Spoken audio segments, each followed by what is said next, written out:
Greetings, fellow travelers, and welcome to the Way of the Showman, where we view the world through the lens of showmanship. I am Captain Frodo, and I will be your host and guide along the way, as we continue down exploring the grand metaphor which will take up all of this year of 2024. And last episode we talked about play as self-directed learning, as how we use play and can use play, and play is the way that we find ourselves. We find our inclinations, we find that we like, we find that we love through following the play instinct.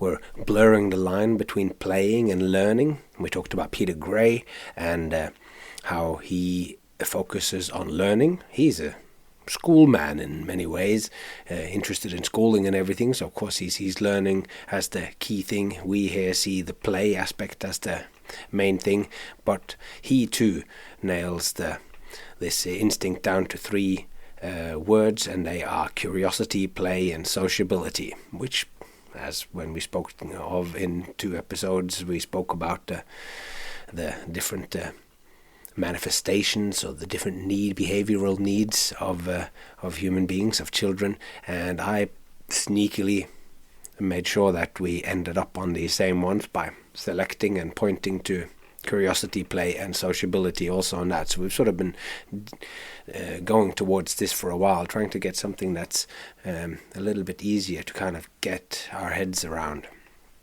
And we human beings, we are born with so much to learn. It's so important for us, which we talked a lot about.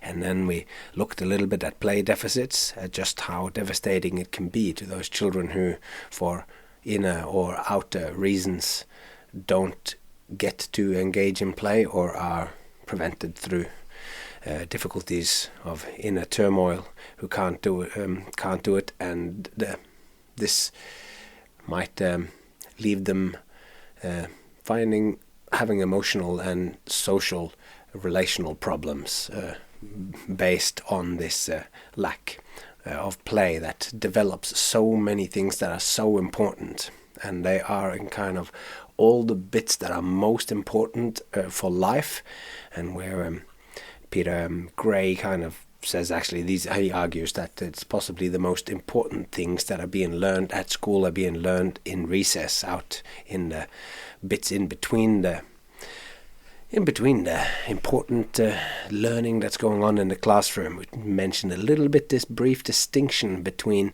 the seriousness that's going on inside in the school, and then outside it somehow this is less important, and might be actually a complete waste of time in recess where play is happening. So we get this drilled into us there, as if what happens inside is more important than the outside, but Important Thinkers says otherwise. We talked a little bit about what I have been calling colonialization of childhood. The colonization of childhood, and being the adults are taking over the childhood of children, and the childhood of children, that's butter on flesh, as we say, butter on fat in Norway, gilding the lily. But anyway, it's when we adults take over and control and steal the time and steal the activities, and might even package our learning, that the stuff that we want to learn to them, we pack it to them so that they think that it is play. So basically, we've then spoken about in the last episode, we've talked about the many ways that play is learning. We're learning about the world, we're learning about our relationship to other people, to the world, and to ourselves. We are learning to know ourselves through play. And if you are enjoying this podcast, then it would be awesome. Go over to Instagram and click follow. Why not follow this wherever you get your podcasts, on whatever podcast downloader you have. It would be great to get my podcast into your phone or wherever you listen to your podcast as soon as it drops. That would make me tremendously happy. And it's free. Whilst this stuff here is taking a considerable amount of time on my end, but I'm doing it only because I want you to listen to it. I want this to be in your mind, in the background, running as a kind of undercurrent, like a little river that goes when you're on top, sailing your little sailboat along and making your next show. I want this to lie there and influence you and infiltrate you and bubble up around you and go, yes, it's important what we do and it's fun and playful. So if that's your cup of tea, if that floats your boat, then why not follow me on Instagram? It's The Way of the Showman on Instagram, and click follow to subscribe to this podcast for free, downloaded every second week into your phone. So let's get cracking.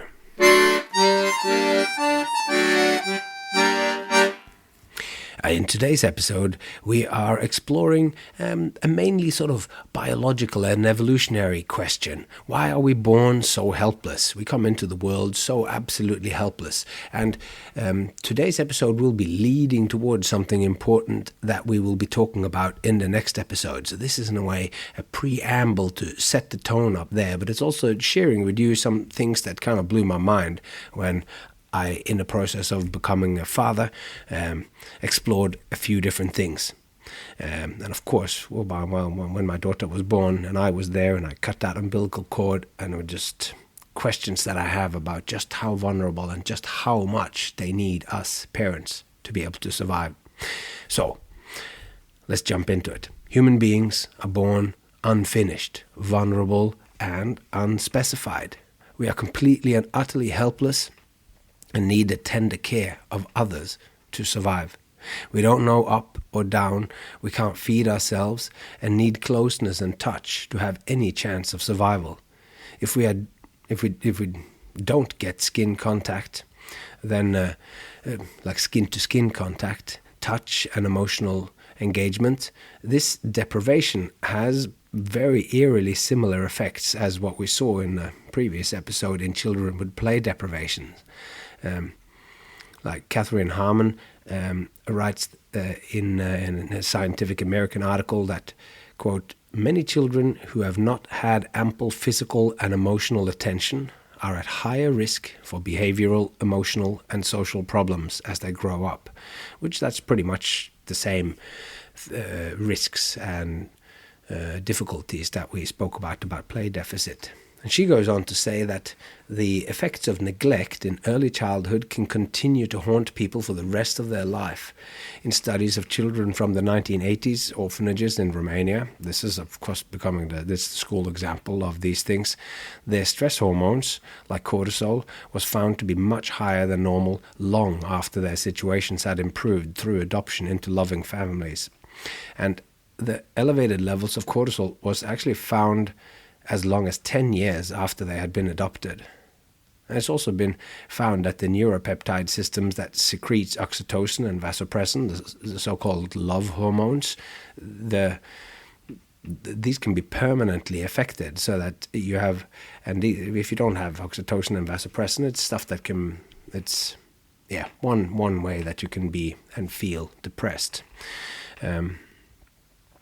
So this is significant because oxytocin and vasopressin are both critical in the establishment of social bonds and the regulation of emotional behaviors, which, as you might remember from last time,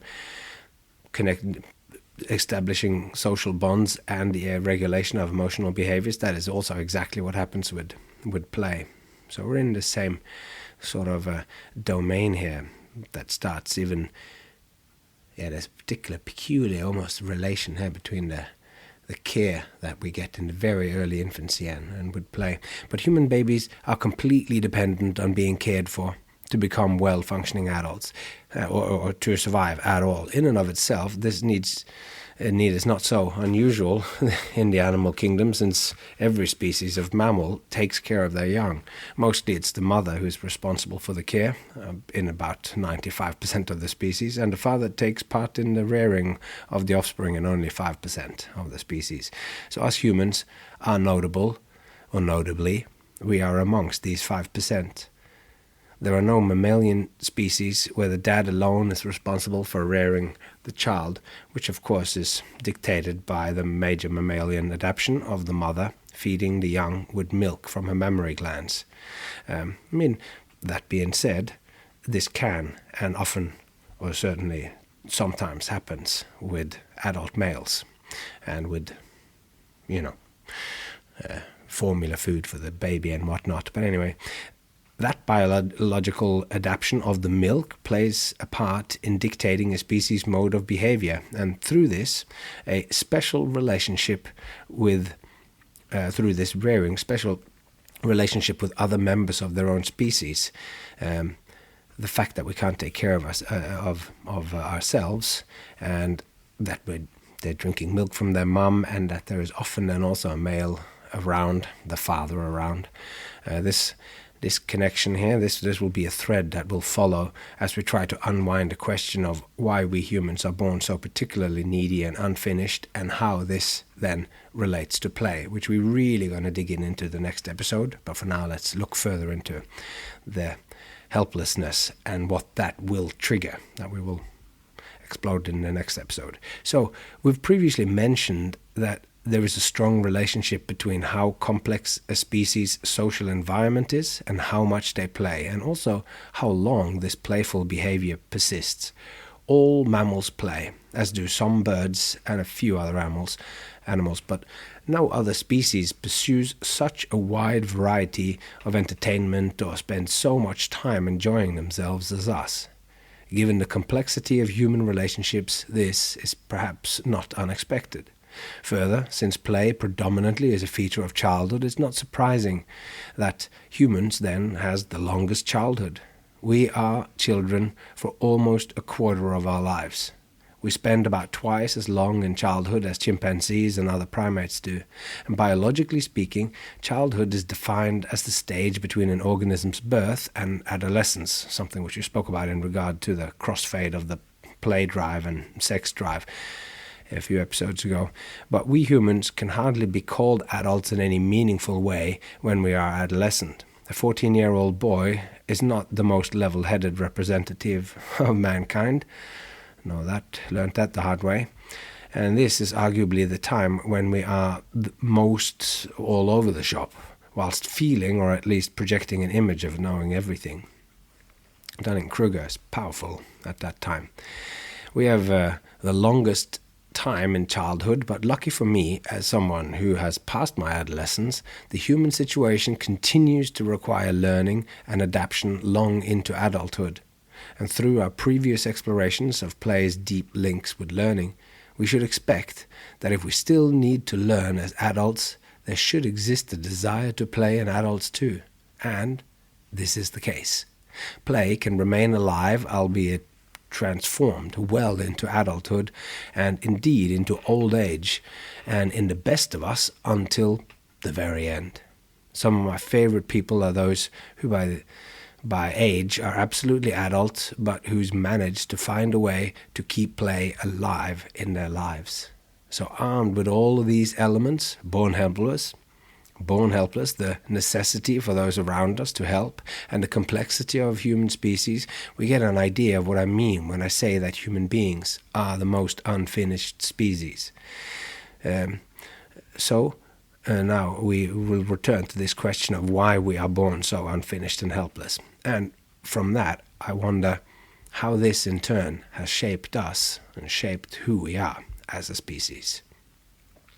Now, certain animals, like the zebra or the gazelles, they can get up and walk within about an hour of being born. Human beings take a year to accomplish that feat. And even when we do get up and walk, it still takes ages more to be able to run so as to escape any predator in any meaningful way. It's like, by the time my daughter was 1 year old, she could hardly reliably outrun a sloth, I think. She could get some speed up, but not have any.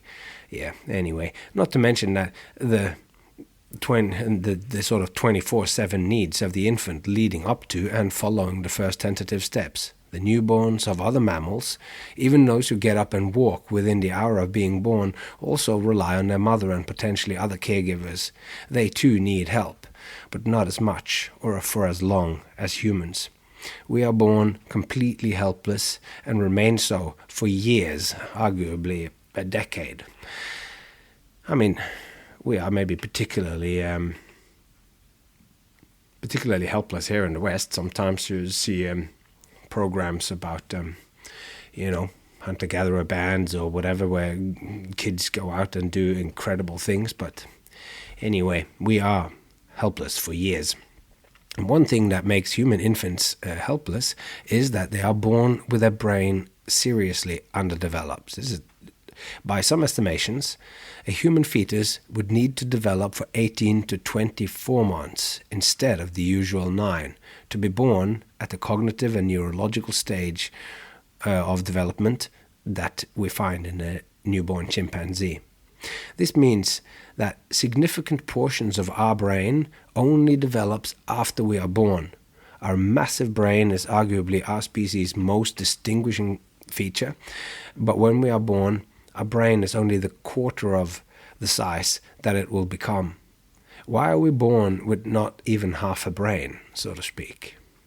And actually, I got onto the trail of the answer to this when my wife Miranda was pregnant with our daughter, and I learned that the answer lay in the surprising evolutionary relationship between two of the most salient human features, namely walking on 2 legs and our aforementioned exceptionally big heads on our brains. And how these 2 features, walking on 2 legs and having a big brain or a big head, these 2 features in concert in a reciprocal relationship impacted on giving birth. I believe that the dual evolutionary pressures of walking on 2 legs and the growth of our brain and the changes that this caused on our morphology and how our body actually is built, this sets us up on the path to becoming the play champions of the world. So this was my aha moment there. So let's first look at bipedal locomotion, walking upright. Let's look at our style of walking first. Since evolutionary speaking, we changed the way we walk before our brain began its explosive growth. Admittedly, a rather slow explosion, this growth, since it sort of unfolded in time over about 4 million years, which is a surprisingly long time, particularly towards the end. Now, the earliest of our hominid ancestors who developed bipedal locomotion, or 2-legged walking, was the Australopithecines, which means southern ape. These are the earliest of our ancestors that we commonly talk about before we become Homo. So in the different species of Homo, then our ancestors before that was the Australopithecines. The earliest fossil footprints from any creature walking on 2 legs were made by a species of early humans called Australopithecus afarensis. And this species emerged about 4 million years ago, so about 2 million years after we split off from the chimpanzees, meaning 2 million years after we shared a common ancestor with the chimpanzees. Or as it's more accurately expressed, that's how it's more accurately expressed. And that's how we explain why there are still chimpanzees, which people sometimes say, why are there chimpanzees if we've evolved into this? Well, chimpanzees went one way and we went the other way, and we have been evolving separately for 6 million years. So today, we think of upright walking as a unique trait for us Homo sapiens, and this is natural enough since today we are the only exclusively bipedal species. But for most of evolutionary history, there were more than one, and sometimes as many as 3 or 5, arguably more, hominid bipedal species living at the same time. And like 3 or 5 humans living at the same time, this to me is one of those things that when I'm watching documentaries and when I get in the mood and think about this or get in that mode, I find a new exciting book about human evolution. It's such a mind-blowing thing to have have other human beings that have completely different ways of thinking, completely different. It baffles me to think about this.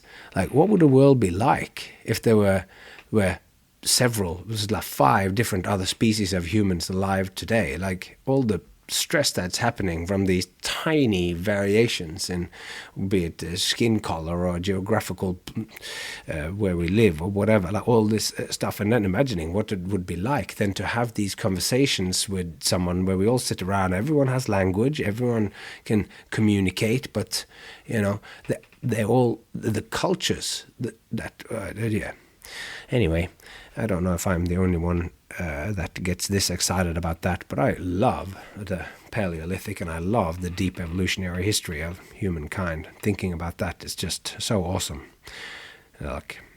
Anyway, what would the world be like if there was these others? And I personally like to wonder and ponder this, and I'm exploring it in fiction and Jean-Jacques Annaud's film A Quest for Fire, and also The Clan of the Cave Bear in the book, where huge influences on me as a teenager in getting me hooked on this, like books that takes the Stone Age seriously.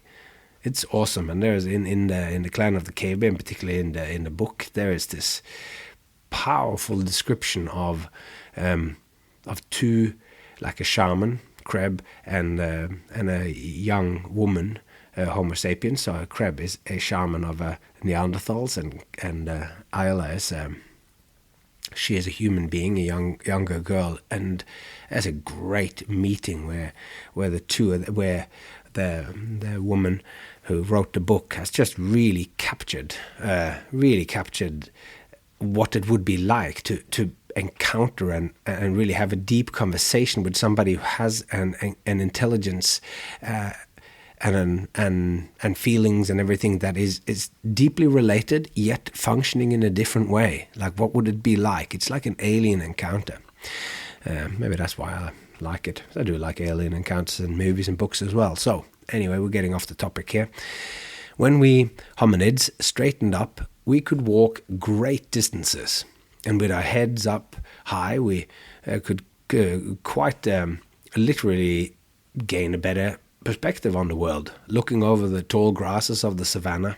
So standing up means that you can see further. It's something that meerkats, for instance, take advantage of. And one stands up on its hind legs to look for predators, and since they too are social creatures, that one doing the lookout then alerts the others to danger. And quite frequently then they might climb up on top of a stick or into a tree or on top of a little hill or something. So this notification of the meerkats there, that's actually led to a development of communication as well, where the meerkat lookout uses one call for bird, and then it makes another sound when there's a snake or something dangerous on the ground.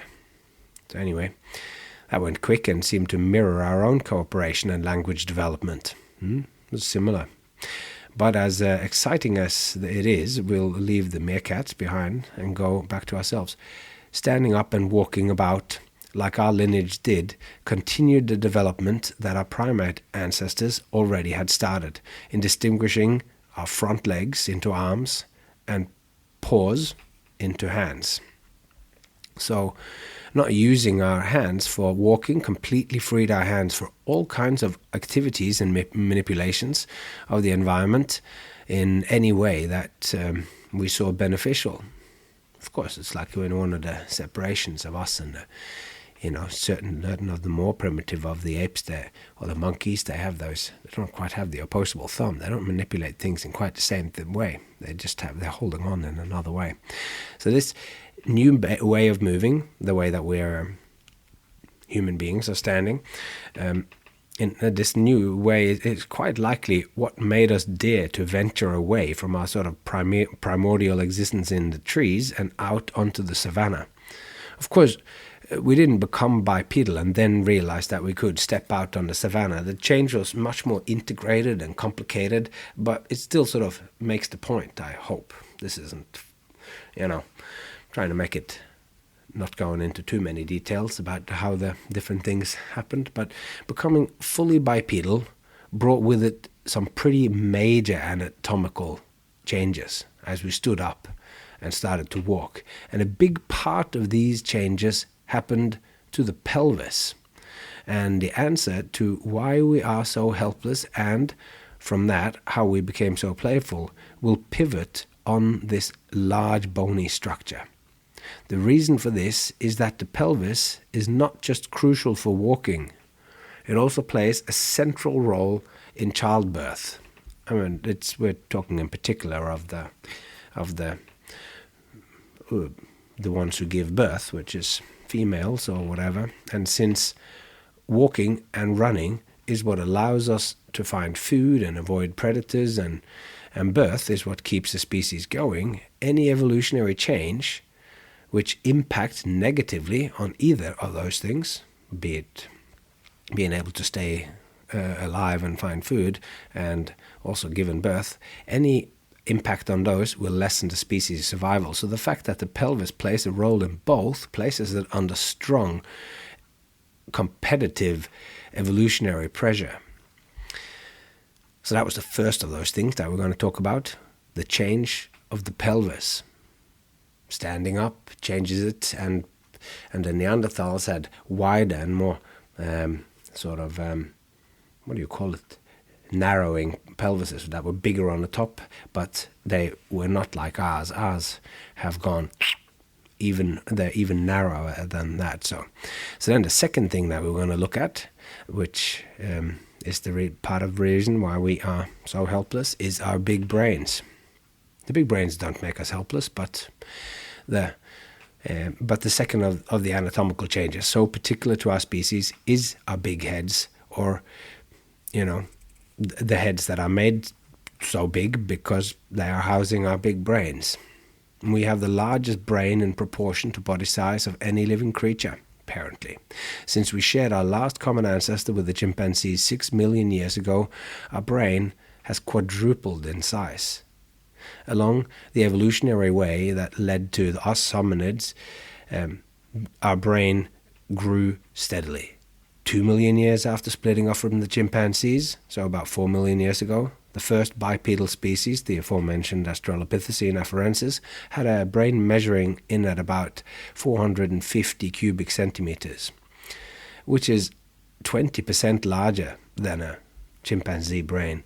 2 million years after that again, taking us till about 2 million years ago, the first species of the genus Homo, the Homo habilis, or handyman, who uses the first kind of tools, had gone through another spurt of brain growth, giving them a brain which is about 610 cubic centimeters. So, about 200 cubic centimeters larger.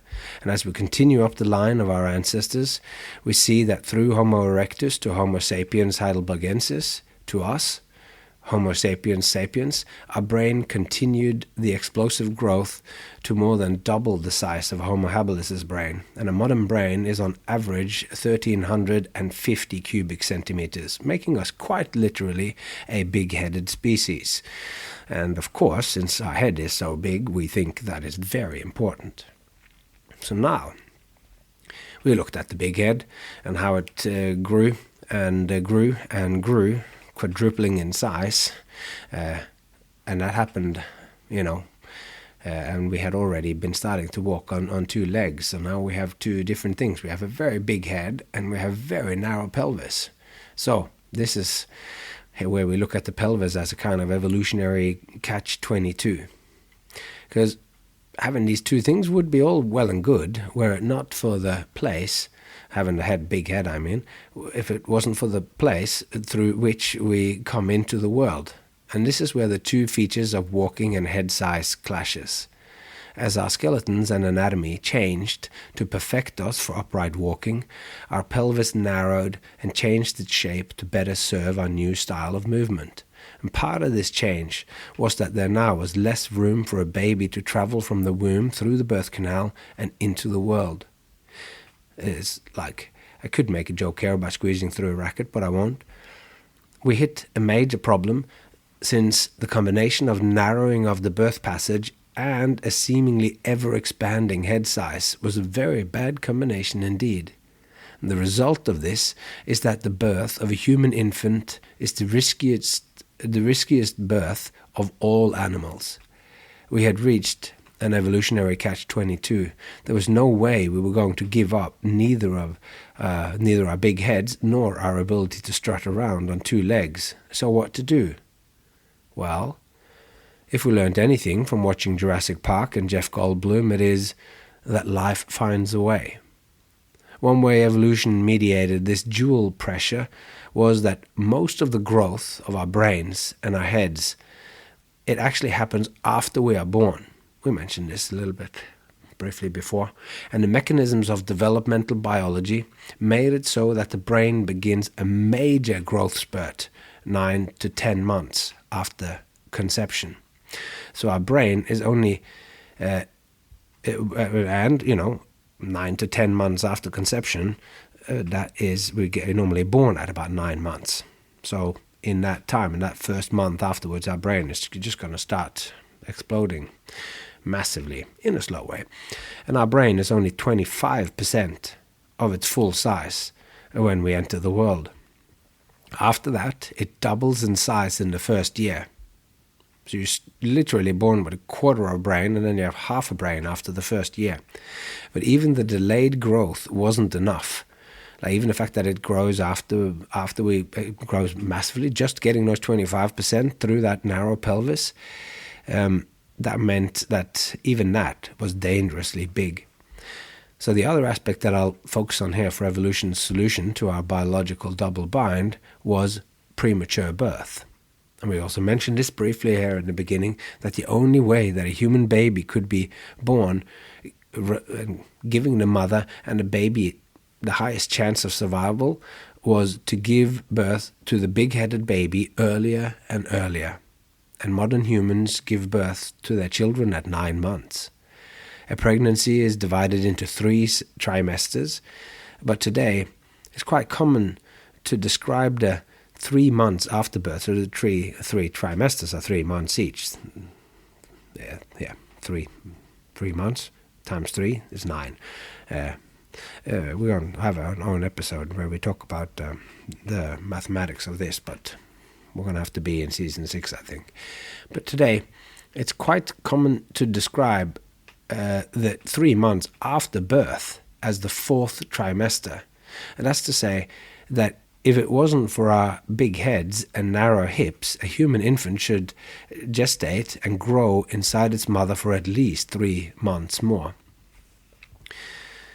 In the opinion of some, they could actually do well with another year on top of the current 9.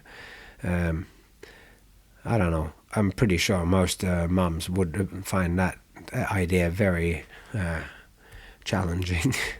Now, the result of all the evolutionary pressures is that human babies come into the world completely helpless and fully dependent on its mother.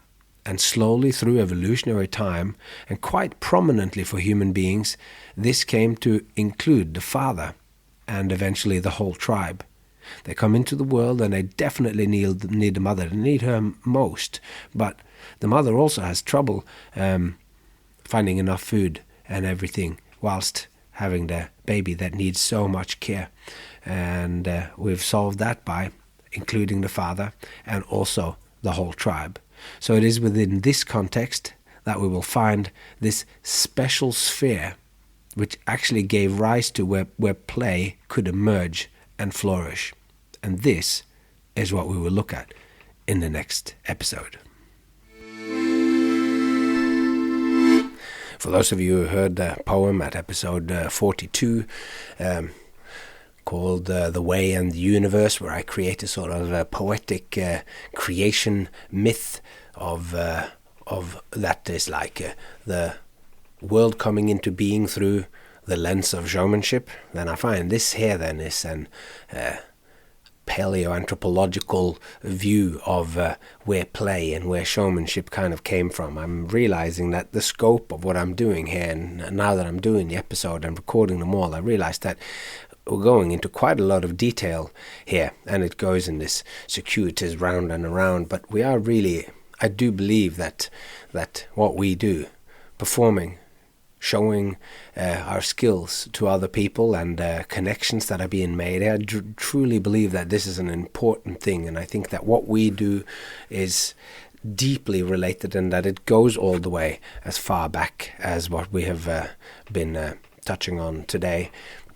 And so now we've just been born, we're completely helpless, And in this state, what is that spark of hope that's going to sort us out and make us who we are today? Well, we're going to talk about that next time, and then So it's interesting when I'm going through this again now with you and thinking that you're listening to it. It makes me happy, and I hope that even though it goes deeper than what you will find on most podcasts, and that people, of course, listen more to me when I have famous listeners, and that my podcast host that sends me emails and says, these things are things that people do. I'm pretty much going against all of those. I'm just delivering content that I wrote. I wrote this before as far as I know, this ChatGPT and these things existed beforehand. So the amount of work that has gone into this and all of that, and why am I doing it all? In a way, it's like the part of the reason why this podcast exists in the first place, that people frequently ask me, how do you come up with those routines? How do you come up with these? And I thought, well, I come up with the stuff that I come up with and when I'm helping people create their shows and that, and we've had shows that have won awards that I have been in, and shows that have won awards that I have just been part of creating. And I don't know, not to blow my own trumpet, even though I could if I wanted to. I am like when people then ask me, how do you do these things? And I go, well, I genuinely think that it comes from this attitude that I take myself serious. I am taking it seriously, and I unironically deliver most of my material. And that gives me this boldness on stage. And I hope that this will somehow translate to you as well as you take this in, as we are now deep into possibly about halfway or so through this giant thing. And of course, when you're waiting for it every second week, and then you get an episode like this without that huge nugget of wisdom for your specific idea for a show, then it will of course be different if you come to this and you've just found this podcast and the whole season has already come down, which I know a lot of people do. So anyway, I'm rambling a little bit here. It's actually quite late now. My family is asleep upstairs in my house, and I am here talking to you, but time is running out, and what I need to say before we meet again is just take care of yourself and those you love, and I hope to see you along the way.